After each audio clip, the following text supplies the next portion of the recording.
오늘의 말씀은 마가복음 16장 6절에서 7절 말씀입니다. 청년이 이르되 놀라지 말라. 너희가 십자가에 못 박히신 나사렛 예수를 찾는구나. 그가 살아나셨고 여기 계시지 아니하니라. 보라, 그를 두었던 곳이니라.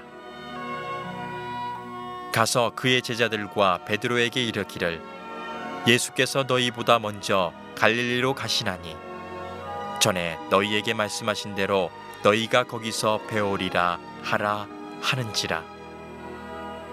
아멘.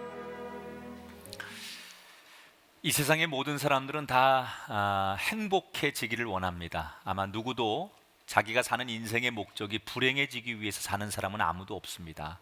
어린아이든 어떤 가정이든 어떤 단체든 간에 궁극적인 우리 인생의 목적은 행복해지기 위해서지요. 그런데 어떤 사람은 정말 자기 목적대로 난 정말 행복해요 라고 말하는 사람이 있고, 또 어떤 사람은 그렇게 행복을 꿈꾸지만 자신의 인생이 불행하다고 얘기하거나 자기가 살아온 인생에 대해서 허무하다라고 얘기하는 분도 계십니다. 왜 모든 사람이 행복을 꿈꾸고 행복을 목표로 하면서 불행한 걸까요? 저는 그 이유를 우리가 행복을 어디에서 찾고 있느냐가 다르기 때문이라고 생각해요. 어떤 사람은 행복하기 위해서 물질에서 행복을 찾는 사람이 있어요. 어떤 사람은 명예와 인기와 권력에서 자기의 행복을 찾으려고 하는 사람이 있어요. 각각 이게 행복일 것이다 라고 생각하는 다양한 길을 현대인들이 찾고 있습니다. 그런데 여러분, 물질이든 명예든 인기든 권력이든 학벌이든 그게 나에게 행복을 줄 거라고 그 길을 찾아갔던 사람들이 마지막에 내뱉는 얘기가 뭡니까? 이게 아니네. 이게 행복인 줄 알았는데 가보니까 그 끝에는 허무와 절망과 배신과 내가 생각하는 행복이 아닌 이미 조각나고 이그러진 그런 행복이 나를 기다리고 있다고 생각해서 사람들이 뒤늦게 후회하고 돌아서기도 하죠. 그래서 우울해하고 허무해하기도 하고, 심지어 어떤 사람들은 너무 큰 충격을 받고 스스로 목숨을 끊기도 합니다. 며칠 전 3월 25일인데 경상북도의 한 자사고 2학년 학생이 자신이 살던 아파트 20층 옥상에서 스스로 뛰어내려 목숨을 끊는 사건이 있었어요. 자사고는 이미 중학교 때 상위 2% 안에 드는 아이들만 모이는 학교예요. 이 학생이 중학교 때 전교에서 1등 하던 아이예요. 근데 자사고에 들어갔어요. 450명이 같은 학생이었는데 들어갈 때 150등에 들어갔어요. 충격을 받습니다. 중학교 때까지 한 번도 1등을 놓치지 않은 이 학생이 자기들처럼 수재들만 모이는 학교에 딱 가니까 첫 성적이 150등인 거예요. 450명 중에 150등도 잘한 거지만 너무나 불안하고 두렵기 시작합니다. 1등을 해야 하는 데는 강박관념에 붙들리게 됩니다. 그리고 1학년 과정을 마치고 2학년이 될 때까지 그는 죽어라 1등을 목표로 열심히 공부를 했어요. 그리고 드디어 지난 3월 13일 전국 모의고사를 치르게 됐는데, 그 전국 모의고사 중에서 자기네 학교에서 인문계 1등을 했습니다. 처음에 450명 중에 150등 해서 1년 한 반 만에 1등으로 올라섰으니까 자기의 목표를 이룬 거죠. 얼마나 스스로 자랑스럽고 뿌듯했겠습니까? 그런데 자기에게 찾아온 그 승리감은 보름도 안 되어 견딜 수 없는 불안감과 스트레스가 되었어요. 1등을 하긴 했지만 다시 1등을 빼앗길까 봐, 나보다 공부를 더 잘하는 아이가 내 1등을 뺏어갈까 봐 어떻게 이 1등을 지킬 수 있을까? 이 학생은 고민하기 시작해요. 그리고 그 압박게 오는 불안감 때문에 견딜 수가 없는 거예요.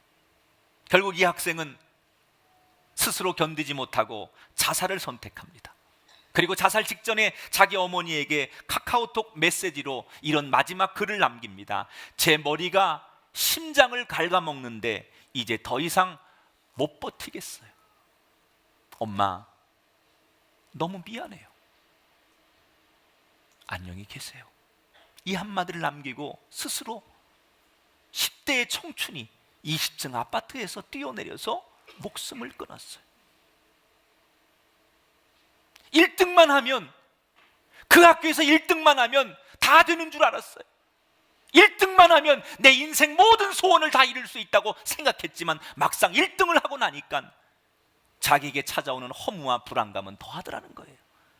여러분, 이게 어떻게 이 학생의 문제이겠습니까? 이곳에 모인 모든 사람들이 다 이런 문제를 안고 있다는 거예요. 거기 가면 행복할 줄 알았는데, 그것만 가지면 행복할 줄 알았는데, 우리가 막상 그곳에서 우리가 원하는 그걸 찾았지만 행복하지 않은 이유, 그렇다면 우리는 어디에 가서 행복을 찾아야 되는 걸까? 우리 교인들은 지금 저와 함께 8개월 동안 마가복음을 공부하고 있어요. 오늘 처음 오신 분들은 조금 죄송해요. 우리가 늘 8개월 동안 성경을 쭉 해오던 마가복음을 오늘 끝내는 날이거든요. 이 마가복음 오늘 16장 마지막 장을 오늘 여러분과 나누게 되는데, 오늘 마지막 장에 보면 세 여인이 등장을 해요. 이 세 여인은 예수님을 평소에 잘 따랐던 여인인데 어느 날 예수님이 무참하게 허무하게 십자가에서 죽습니다. 그리고 예수님이 장사된 지 3일째 되던 날 이른 아침에 이 세 여인이 예수님 무덤을 찾아갑니다. 무덤을 찾아간 이유는 간단해요. 그 예수님의 처절한 시체를 마지막이라도 깨끗하게 닦아주고 싶어서, 우리말로 하면 염을 하는 거죠. 죽은 분에 대한 마지막 예우가 그 몸을 깨끗하게 닦아주는 것, 그것이 모든 사람들의 관습이죠. 아마 이 여인들도 십자가에서 고통당하고 피 흘리고 채찍맞고 얼룩진 그 상처를 누군가 마지막으로 죽었지만 닦아줘야겠다는 생각에서 예수님을 찾아갑니다. 1절에 보니까 예수께 바르기 위하여 향품을 사다 두었다가 그랬어요. 그런데 그들이 찾아간 예수님은 어떤 예수님이에요? 이미 죽은 예수님이에요. 그 죽은 예수님 시체를 만나서 그들이 할 수 있는 것은 지나간 과거를 추억하는 것뿐이에요. 예수님이 살아계실 때 자기들에게 말씀하시고 병자에게 손을 얹어 기도할 때 병자가 일어나고, 또 귀신에게 명령할 때 귀신이 쫓겨나가고, 예수님께서 오병이의 기적을 일으키고 재미있는 말씀을 주시고 자기들에게 용기와 희망을 주셨던 그때 그 예수님을 추억하는 것, 과거의 그 예수님을 회상하는 것, 그 이상도 그 이하도 아니에요. 지금 그들이 만나려고 하는 그 예수님은 과거에 대한 향수 또는 미련일 뿐입니다.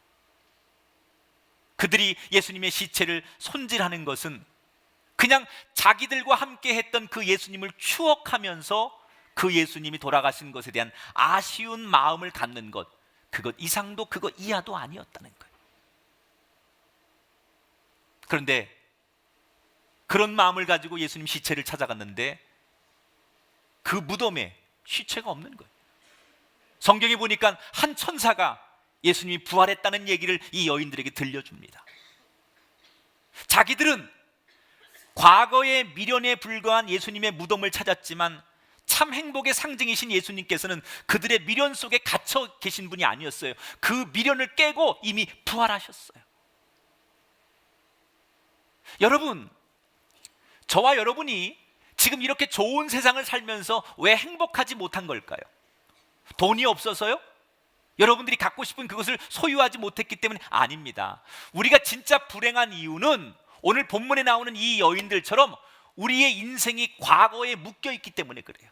오늘 본문의 여인들은 지금 살아계신 예수님을 만나려고 나간 게 아니라 이미 옛날에 살아계실 때 자기들과 함께했던 그 과거의 향수와 미련을 떨쳐버리지 못해서 예수님을 찾아 나간 거예요.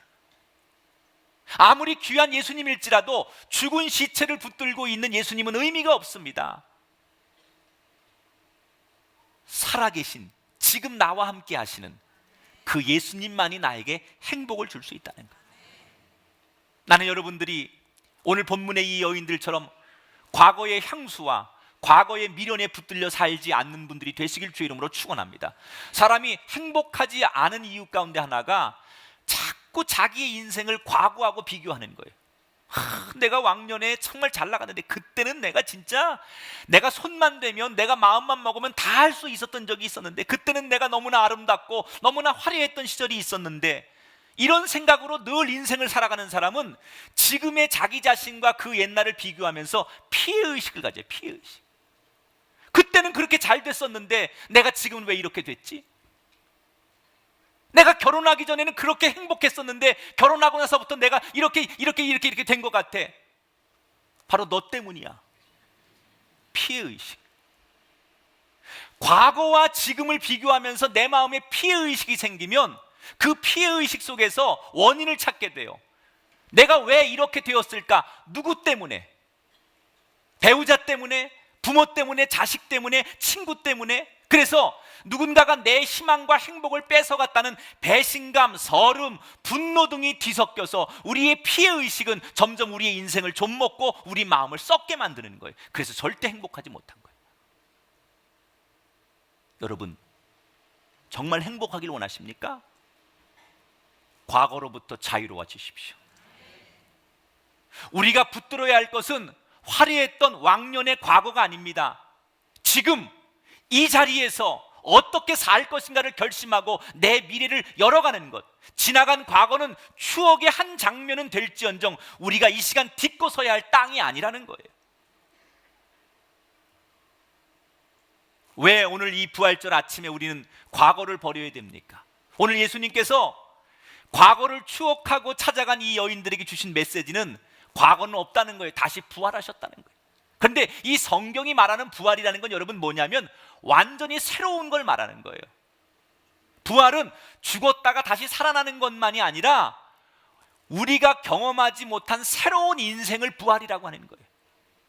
지금 여러분 전 세계에 냉동 인간이 한 400명 정도가 있습니다. 1967년도 미국의 심리학자죠, 제임스 베드퍼드가 첫 냉동 인간이 된 이래로 우리가 잘 아는 미키마우스와 디즈니랜드를 만든 월트 디즈니 등 한 400여 명의 사람들이 영하 196도씨의 액체 질소 속에서 지금 냉동 인간으로 보존이 되고 있어요.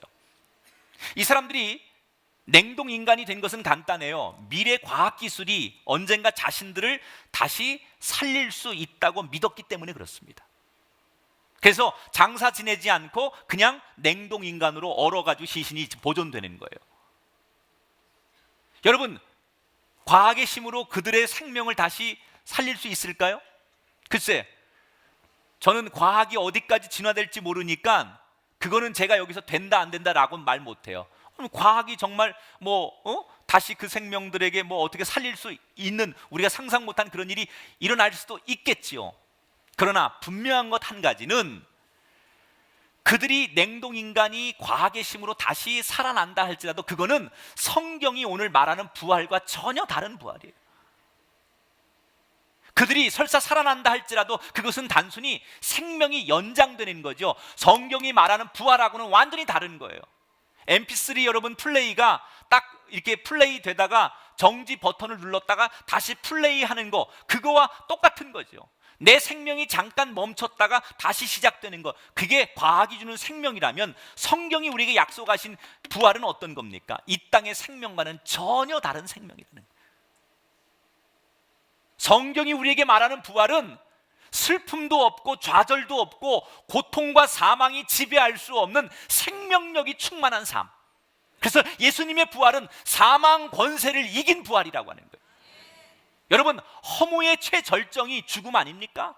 허무의 최절정이 사망 아닙니까? 그 허무의 최절정 사망을 이기고 부활하신 거, 슬픔도 절망도 극복할 수 없게 만드는 그 희망, 그게 예수님이 말하는 부활이에요. 나는 여러분들의 인생이 그 부활과 시작되길 바랍니다. 과거에 여러분이 어떻게 살았든, 아무리 화려하게 살았든, 어떤 실패를 했든 그 과거에 붙들리지 말고 부활하신 예수님과 함께 새로운 피조물이 되셔서 예수 안에 새로운 인생이 되시기를 주의 이름으로 축원합니다. 누구든지 그리스도 안에 있으면 새로운 피조물이라, 이전 것은 지나갔으니 보라 새 것이 되었도다. 오늘 예수 이름으로 여러분에게 축복합니다. 여러분 속에 있는 모든 부정적인 기억, 고통스러운 감정과 피해의식, 아니 왕년의 덧없는 자랑들 예수 이름으로 모두 던져버리시길 주의 이름으로 축원합니다. 지금 새롭게 여러분의 인생을 창조하시는 그 부활의 주님의 손을 잡고 다시 빈 무덤 속에서 출발하는 여러분 되기를 주의 이름으로 축원합니다. 자, 그런데 예수님께서 이 세 여인에게 내가 부활했다고 나타나 주셨어요. 막달라 마리에게도 나타나셨어요. 그리고 그 제자들 가운데 엠마오로 가는 두 제자에게도 예수님께서 직접 나타나셔서 내가 다시 살아났다라고 말씀해 주셨어요. 그런데 도무지 이 제자들이 예수님 부활을 받아들이질 않아요. 그러니까 할 수 없이 예수님께서 11명이 모여서 식사하는 그 제자들 식사 자리에 나타나셔서 직접 당신의 몸을 보여주셨어요. 대화도 나누셨어요. 의심 많은 도마에게는 예수님 여기 손에 못자국 난 것을 만져보라고도 하시고 옆구리에 창자국을 만져보라고도 하셨어요. 다 만져봤어요. 분명히 죽었던 예수님께서 다시 살아나셔서 자기들 앞에 나타나셔서 말도 하고 식사도 하고 대화도 하고 예수님이 할 수 있는 모든 증거를 다 보여주셨어요. 그런데 이 세 여인을 비롯해서 엠마오의 두 제자 그리고 많은 제자들이 부활하신 예수님을 만나고 목격하고 만져보기도 했지만 그 부활의 예수님을 받아들이지 못하는 거예요. 여러분, 왜 그럴까요? 왜 자기 앞에 나타난 예수님을 만져도 보고 다 모든 걸 증거해 줬는데도 그 예수님을 제자들은 선뜻 받아들이지 못하는 걸까요? 오늘 마가복음 16장에 보면 이 제자들이 예수님을 선뜻 받아들이지 못해요. 아마 오늘 이 자리에 계신 여러분 가운데 저한테 손 들고 이렇게 말씀하고 싶은 분이 계실 거예요. 사람이 어떻게 죽었다가 부활합니까? 그거 믿고 싶은데 내가 믿어지지가 않으니까 나한테 과학적 증거를 대시면 내가 믿겠습니다. 여기 그런 분들이 3,726명이 지금 앉아 있어요. 과학적 증거를 대면 내가 믿겠습니다 말하는 분들. 여러분, 정말로 여러분에게 제가 과학적인 증거를 대면 믿으시겠습니까? 천만에. 지금 뇌과학과 심리학을 연구하는 사람들이 뭐라고 얘기를 하느냐? 인간의 뇌는 이성적으로 어떤 것을 판단하는 것은 1%도 안 된다는 거예요. 그러니까 뭐가 과학적 논리나 뭐 어떤 이성적 논리 이것 때문에 사람들이 뭘 받아들이고 안 받아들이고 그게 아니라는 거예요. 과학자들이 이 뇌를 연구하는 과학자들의 얘기로는 이성적 증거가 있기 때문에 받아들이고 아니기 때문에 안 받아들이는 게 아니라 사람들은 대개 다 모든 걸 감성적으로 받아들인다는 거예요. 그게 무슨 얘기냐? 내가 마음을 딱 닫아버리고 아무리 진리를 이야기하고 아무리 사슬을 이야기하고 아무리 정말 엄청난 이 역사적인 것들을 증거를 대가면서 나한테 얘기해도 내 마음이 이미 닫혀가지고 그 얘기를 안 받아들이려고 마음을 먹으면 아무리 증거를 들이대고 아무리 사실을 얘기해도 사람들은 받아들이지 않는다는 거예요. 이게 과학자들의 얘기예요. 맞지 않습니까, 여러분? 내가 마음을 닫아버리고 난 네 얘기, 네가 무슨 얘기를 해도 어떤 증거를 대도 나는 네 얘기 받아들일 수가 없어. 난 네 얘기 믿을 수가 없어. 그리고 내가 마음의 문을 딱 닫아버리면 그 어떤 얘기도 들리지 않는다는 거예요. 오늘 세 여인들, 제자들, 이 사람들의 문제는 바로 그거였어요. 부활하신 예수님을 만났는데 기뻐하지 못하고 두려워하고 공포에 떨었던 이유는 뭐냐? 예수님을 받아들일 만한 마음의 여유가 없었다는 거예요. 예수님의 돌무덤은 열렸는데 이 제자들의 마음의 문은 아직도 열리지 않았다는 거예요. 여러분, 우리가 행복해지려면 세상에 사업의 문을 열고 무슨 세상에 취업의 문을 열고 그게 중요한 게 아니에요. 여러분의 마음을 여셔야 돼요.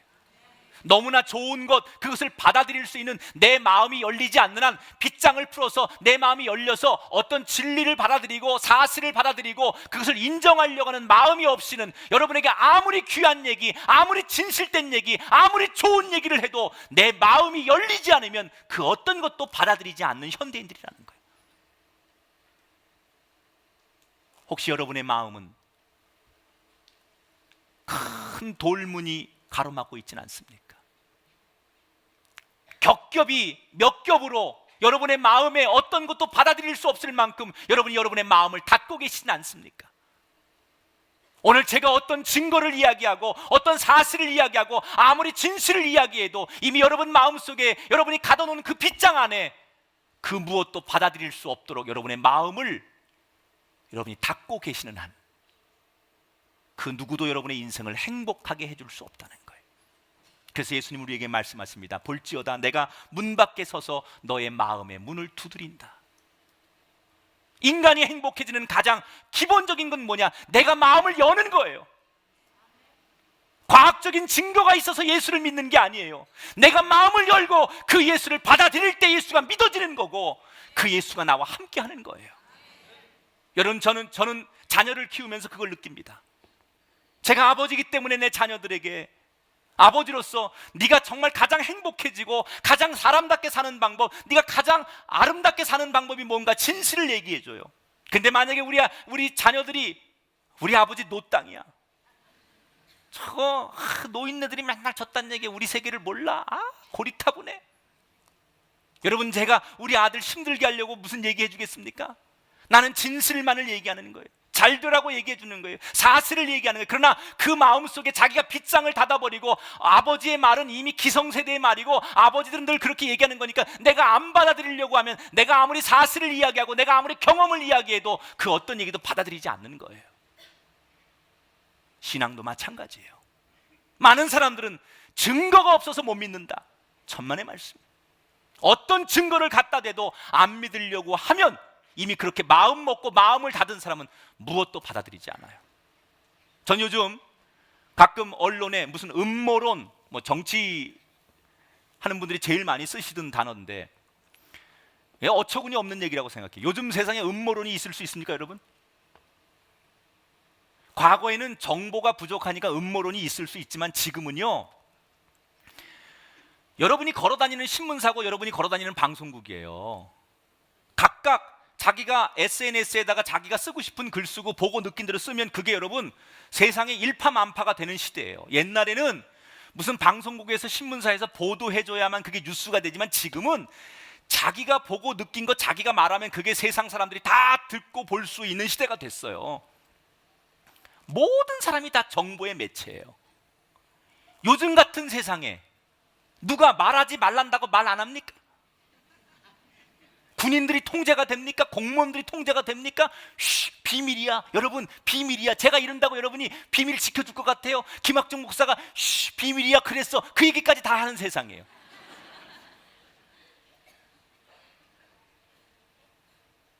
음모론? 말도 안 돼요. 여러분, 사람들이 한쪽에서는 너무나 당연하고 상식적인 이야기, 너무나 객관적인 이야기를 갖다 보여줘도 보고도 안 믿어요. 못 믿겠다는 거예요. 오늘 살아계신 예수님이 여러분의 마음을 두드리고 계십니다.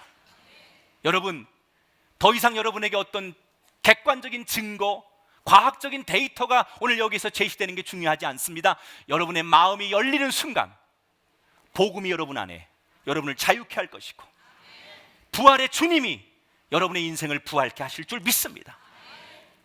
빗장을 푸십시오. 그리고 오늘 복음을 받아들이는 여러분 되기를 주 이름으로 축원합니다. 저는 오늘 성경을 보면서 마지막으로 이런 생각을 해봤어요. 제가 만약 예수님이었다면, 그렇게 사랑하고 그렇게 나타나서 내가 너희들에게 제일 먼저 부활했다는 얘기를 들려줌에도 불구하고 여전히 그 부활의 주님을 받아들이지 못하고 엉뚱한 소리하고 두려워하고 세상에 나가서 복음을 전하라고 하지만 벌벌 떨고 있는 그 제자들을 보면서 무슨 생각을 할까요? 내가 만약 예수님이라면 내가 너희들 믿은 게 잘못이지, 내가 너희 같은 놈들을 제자로 삼은 게 내 잘못이지, 내가 누구 탓하겠냐? 그리고 그냥 아마 실망감과 배신감으로 그냥 돌아섰을 거예요. 그런데 오늘 예수님은 그렇게 무능하고 자기를 받아들이지 않고 여전히 다른 소리하고 있는 이 고집불통의 제자들을 어떻게 대하십니까? 그들이 안 변해도 예수님은 여전히 그들을 지지하고 응원하고 믿어주고 계셨다는 거예요. 오늘 15절에 보니까 예수님께서 복음 전파라는 가장 중요한 사명을 바로 그 무능하고 믿지 않으려고 하는 제자들에게 다시 한번 맡기는 이야기가 나와요. 너희는 온 천하에 다니며 만민에게 복음을 전파하라. 이 얘기는 뭐예요? 너무나 가장 중요한 얘기를 그 제자들에게 다시 맡겼다는 얘기는 그 제자들을 다시 한번 믿어주었다는 거예요. 그 제자들이 믿음직스러워서 믿어준 것이 아니라 그 제자들이 내 눈앞에는 아직도 불완전하지만 내가 믿어준 거예요. 그런 분이 바로 예수님이에요.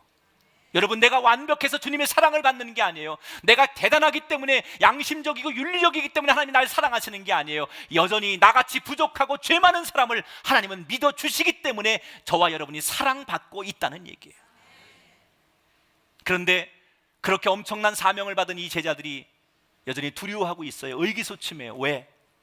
예수님이 죽으신 다음에 예수님을 따랐던 많은 사람들의 일당을 지금 로마나 종교 지도자들이 잡아가지고 다 그 일당을 소탕하기 위해서 예수 믿는 사람들 다 잡아들이는 그때이기 때문에 이 제자들은 겁이 나는 거예요. 세상에 나갈 용기가 안 나는 거예요. 그때 예수님은 내가 나가라면 나가지 왜 군소리가 많어? 잔말이야.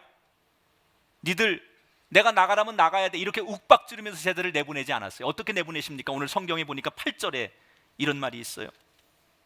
17절 18절 읽어봅니다. 믿는 자들에게는 이런 표적이 따르리니 곧 그들이 내 이름으로 귀신을 쫓아내며 새 방언을 말하며 뱀을 집어 올리며 무슨 독을 마실지라도 해를 받지 아니하며 병든 사람에게 손을 얹은즉 나으리라 그랬어. 너희들이 복음 전하러 나가면 어떤 귀신도 병도 독극물도 예수님의 제자들을 이기지 못하고 언어의 장벽조차도 너희들을 막아서지 않을 것이라고 약속하셨어요. 여러분, 그리고 그 약속을 하나님은 신실하게 지켜주셨죠. 20절에 보니까 제자들이 나가 두루 전파할세 주께서 함께 역사하사 그 따르는 표적으로 말씀을 확실히 증언하시니라. 저는 오늘 여러분들이 하나님의 약속을 붙들고 살아갈 수 있는 계기가 되시기 바랍니다. 하나님은 약속하면 그 약속을 끝까지 지키시는 분이에요. 하나님 오늘 여러분에게 뭐라고 약속하십니까? 내가 너희를 고아처럼 버려두지 아니하리라. 세상 끝날까지 내가 너희와 항상 함께 있으리라. 이것은 하나님의 약속이에요. 주님의 약속이에요. 이 약속은 반드시 이루어지는 것을 믿으시기 바랍니다. 여러분, 이 현대사회는 절대로 자기 혼자 힘으로 성공할 수 없는 시대예요. 혼자서 모든 것을 결정하고 이해하고 개척하는 시대는 이미 지나갔습니다. 지금의 시대는 여러분이 아무리 작고 무슨 일을 하든지 간에 의미 있는 일을 하려면 반드시 뭘 해야 되느냐? 내 주변에 바른 조언을 해주고 내가 하려고 하는 일을 지지해주고 응원해주고 조언해주는 그런 사람이 있을 때 여러분이 어떤 일을 해도 성공해요. 나는 나 혼자 성공하겠다, 천만에. 우리가 사는 시대는 그런 시대가 아니에요. 그건 절대 안 되는 시대예요.